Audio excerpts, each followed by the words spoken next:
नमस्कार, मैं हूं मोहित। आप देख रहे हैं टीवी 9।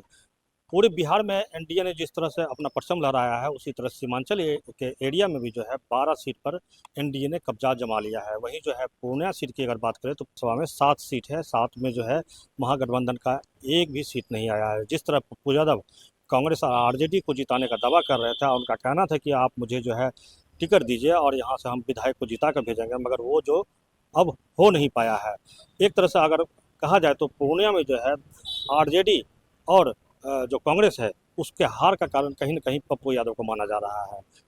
कुल मिला के जो है पप्पू यादव के लिए जो है ये पूर्णिया का जो क्षेत्र है वो अब खतरे की घंटी साबित हो रही है, और जितने भी प्रत्याशी हैं वो अंदरूनी रूप से जो है पप्पू यादव से अब नाराज चल रहे हैं। हमारे साथ कुछ लोग हैं, हम उनसे बात करने का प्रयास करेंगे और जानना चाहेंगे कि आने वाले भविष्य में जो है पूर्णिया के सांसद जो पप्पू यादव, उनका क्या भविष्य होगा। हमारे साथ जो है बीजेपी के प्रवक्ता दिलीप कुमार दीपक है। हम उनसे जानने का प्रयास करेंगे कि इन सब के बीच आपको क्या लगता है कि ये पप्पू यादव सांसद जो है उनका भविष्य कहाँ है। देखिए, एनडीए के 5 विधानसभा क्षेत्रों में उम्मीदवार विजयी हुए और एनडीए का परचम लहराया। लोकसभा क्षेत्र में 2 क्षेत्र ऐसे थे जो किशनगंज में थे, जैसे बायसी और अमौह। आईएमआई ने लिया, लेकिन पप्पू यादव जो दावा कर रहे थे कि हम यहाँ पर परचम लहराएंगे, उनका सारा दावा फेल हो गया। और हमको ऐसा लगता है कि उन्होंने चुनाव के समय में जिस प्रकार की भाषा का प्रयोग किया और भगवान तक को नहीं छोड़े, और इतना अहंकार कि हम निर्दलीय में कोई भी जो है भगवान का बाप भी नहीं विजय बना सकता है, इसकी प्रतिक्रिया आम जनता पर हुई, सनातनियों पर हुई, और सब लोगों ने मिलकर के उनके द्वारा जिस जिस उम्मीदवार को समर्थन करने की बात कही गई, वो सारे उम्मीदवारों को हराने का काम किया है। इसलिए हमको लगता है कि आगे आने वाला भविष्य में पप्पू यादव को अपनी ही बातों की करने का फल पाना पड़ेगा। इसलिए अभी भी मौका है, समझ जाए। अच्छा, कांग्रेस में पप्पू यादव हैं क्या नहीं है, ये तो किसी से छुपा हुआ नहीं है। वो कांग्रेस के मंच पर चढ़ने गए थे, राहुल गांधी के मंच पर। लोगों ने देखा कि उनको मंच पर नहीं चढ़ने दिया गया, लेकिन मान न मान मैं तेरा मेहमान, वो जबरदस्ती मेहमान बने हुए हैं और जबरदस्ती कांग्रेस के पक्ष में हवा बनाने की कोशिश कर रहे हैं।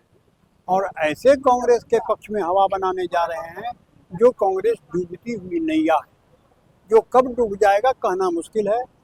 इसलिए मैं तो कहूँगा कि अभी भी आप पूर्णिया के एमपी हैं, पूर्णिया की जनता का भलाई का काम कीजिए।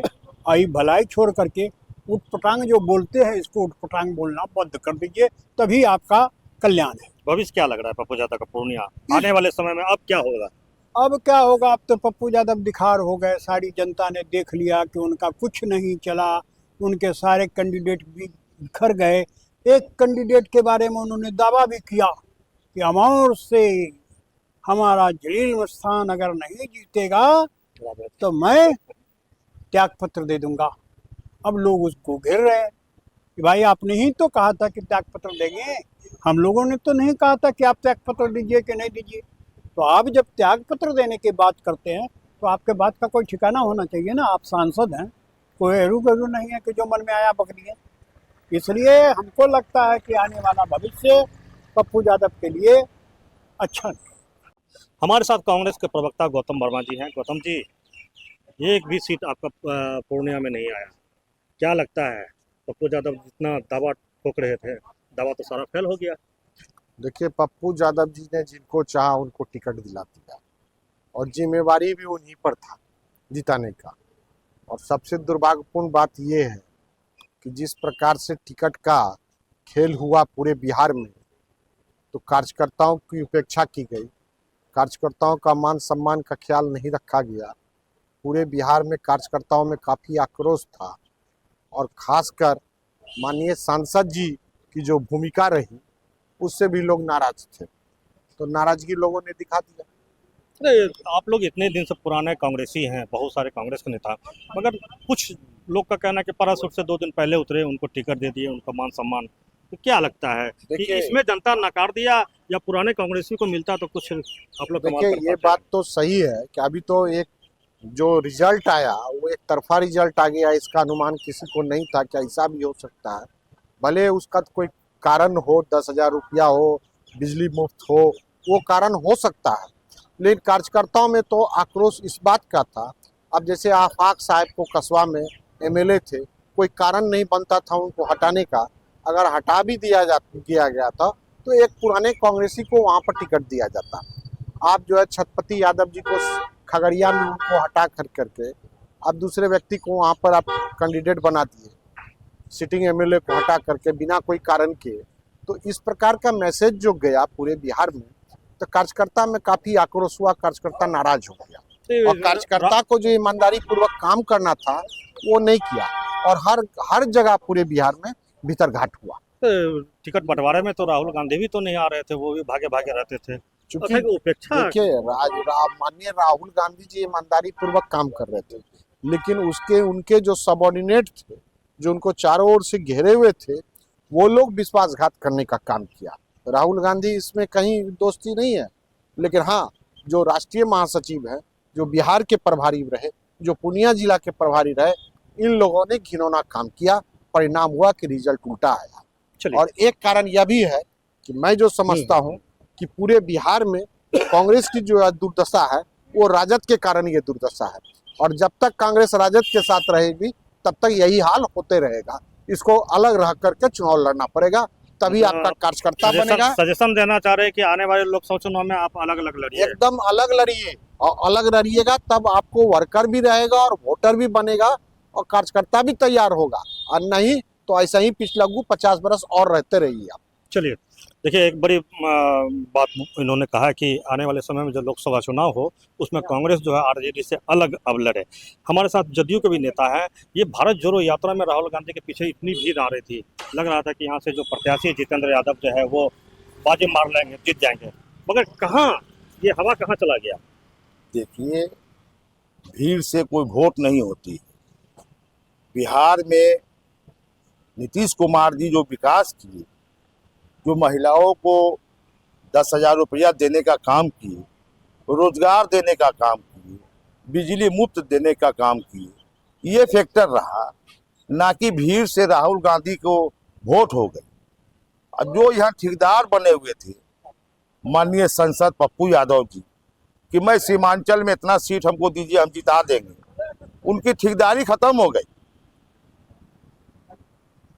वो अपने आप को सोचते थे कि हम बहुत बड़े लीडर हैं, हिंदुस्तान के लीडर हैं, कहीं कोई घटना घटती है तो हम पहुंचते हैं वहां पैसा बांटते हैं। भाई आपको पैसा आता कहां से है कि आप बांटते हैं?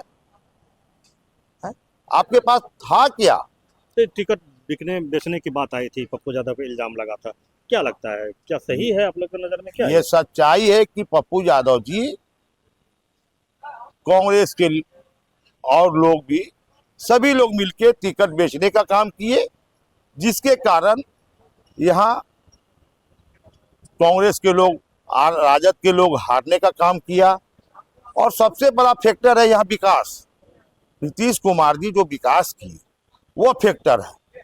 महिलाओं जो बेरोजगार थी उनको रोजगार देने का काम की, ये मुख्य मुद्दा रहा। बिजली 125 यूनिट फ्री, ये रहा। अच्छा, आप लोगों को तो भरपूर वोट मिला, कुछ वोट जो है जो हिंदू समुदाय का वोट है वो कांग्रेस की तरफ था। तो अब जो बात आ रही है सामने कि पप्पू यादव जरा जो भगवान पर आपत्तिजनक टिप्पणी की गई, उस वजह से क्या वोट आपकी तरफ शिफ्ट हुआ? क्या जानबूझ के ये पप्पू यादव ने कहा, क्या उनके मुंह से निकल गया, या पप्पू यादव आरजेडी और कांग्रेस दोनों से बदला ले रहे थे? देखिए, पप्पू यादव जी आज से नहीं बहुत वर्षों से लगे हुए हैं कि हमको बिहार का मुख्यमंत्री बना दिया जाए, लालू जी का उत्तराधिकारी हम बने। लेकिन लालू जी कैसे उत्तराधिकारी बनाएंगे पप्पू यादव को?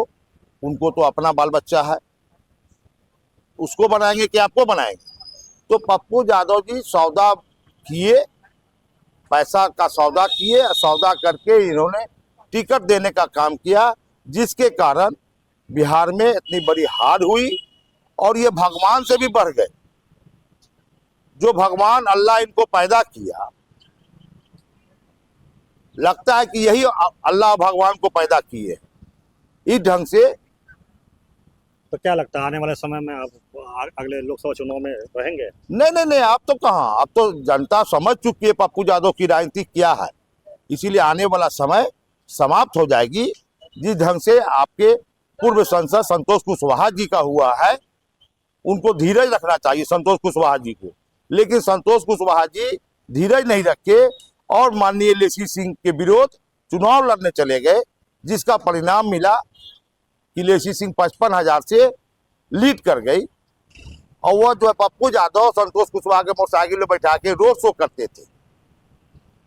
क्या हो गया, पप्पू यादव को समझ में आ गया कि सीमांचल में मेरा क्या है।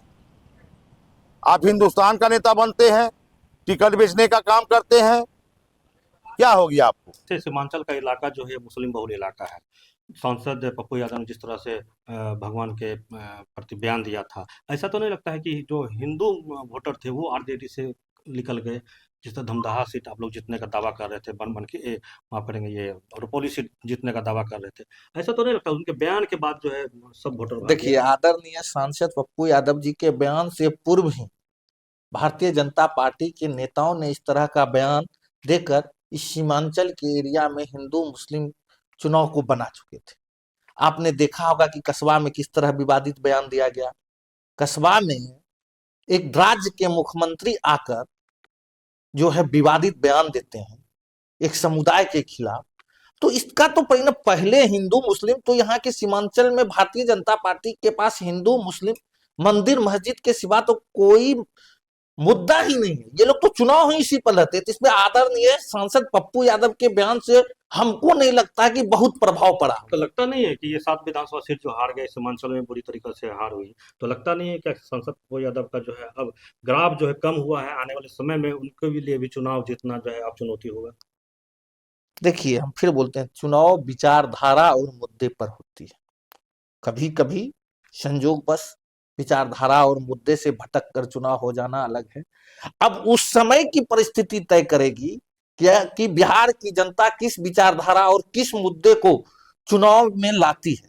इसीलिए उस समय के मुद्दे को आज आंकलन करना ये कहीं से हमको तर्क संगत नहीं लगता। आदरणीय सांसद जी पूर्णिया के विकास के लिए कार्य कर रहे हैं और विकास जो आप देख रहे हैं तो वो काम कर रहे हैं, मजदूरी कर रहे हैं। अब मजदूरी करने का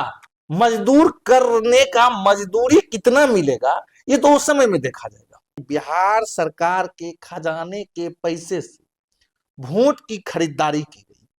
एन वक्त पर चुनाव के समय में एक डिसीजन लिया गया कि हर एक महिलाओं के खाते में 10-10 हजार रुपया दी जाएगी। जिस 10-10 हजार रुपया को देकर लोकतंत्र की हत्या कर वोट को खरीदा गया, उसी का परिणाम आपको पूरे बिहार में देखने को मिल रहा है। देखिए, जिस तरह से पप्पू यादव पर लगातार जो है आरोप लग रहा है कि उन्होंने टिकट बेचा है, और उनके साथ साथ जो है बिहार कांग्रेस के अध्यक्ष जो है उन पर भी आरोप लग रहा है, तो आने वाले समय में जिस तरह मुस्लिम इलाका है सीमांचल का, आने वाले समय में जो है पप्पू यादव के लिए ये सीमांचल इलाका जो आप खतरे की घंटी है, हो ना हो आने वाले समय में इस जगह को छोड़ के कहीं अन्य लोकसभा चुनाव के लिए वो जो है अब प्रयास करेंगे। TV9 के लिए पूर्णिया से मोहित पंडित। असली मैच तो यहाँ चल रहा है। भाभी ने डाला सनराइज मीट मसाला और खुशबू ने मारा पहला चौका।